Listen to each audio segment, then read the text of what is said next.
दोस्तों कैसे हैं आप लोग। उम्मीद करता हूं कि बेहतर होंगे। और आप लोगों को बता देता हूं कि अब मध्य प्रदेश का 53वां जिला बन गया है मऊगंज।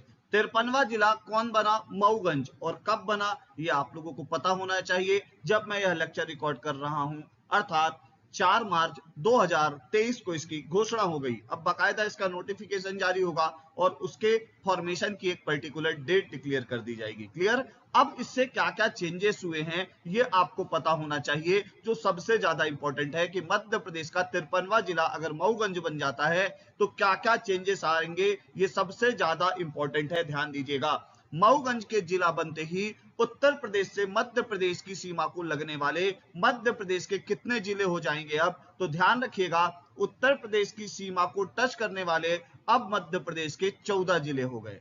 क्लियर हो गई बात? कितने जिले हो गए? 14 जिले हो गए।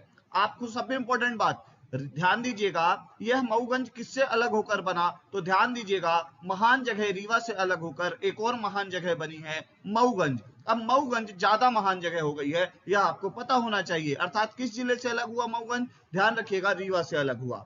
अब आपको अगली बात बताता हूं। आपसे कोई पूछे बहुती जलप्रपात, जो कि मध्य प्रदेश का सबसे बड़ा जलप्रपात है 198 मीटर का, अब वह किस जिले में आ जाएगा? मऊगंज जिले में आ जाएगा। क्लियर हो गई बात? अब आपको यह पता होना चाहिए कि बहुती जलप्रपात किस जिले में आ जाएगा। ध्यान रखिएगा, मऊगंज जिले के अंदर आ जाएगा। ये दो महत्वपूर्ण परिवर्तन हैं। और मऊगंज जिले में कौन कौन सी तहसील को इंक्लूड किया गया है यह भी आपको पता होना चाहिए। हनुमाना तहसील, मऊगंज तहसील, नईगढ़ी तहसील और देवतालाब तहसील। देवतालाब भगवान सोमनाथ का एक बहुत ही महत्वपूर्ण मंदिर, प्राचीन मंदिर, शिव मंदिर, जो कि अब पहले रीवा जिले के अंदर आता था, अब वह मऊगंज जिले के अंदर आ गया है। क्लियर हो गई बात? मतलब देवतालाब मऊगंज जिले का पार्ट हो गया है।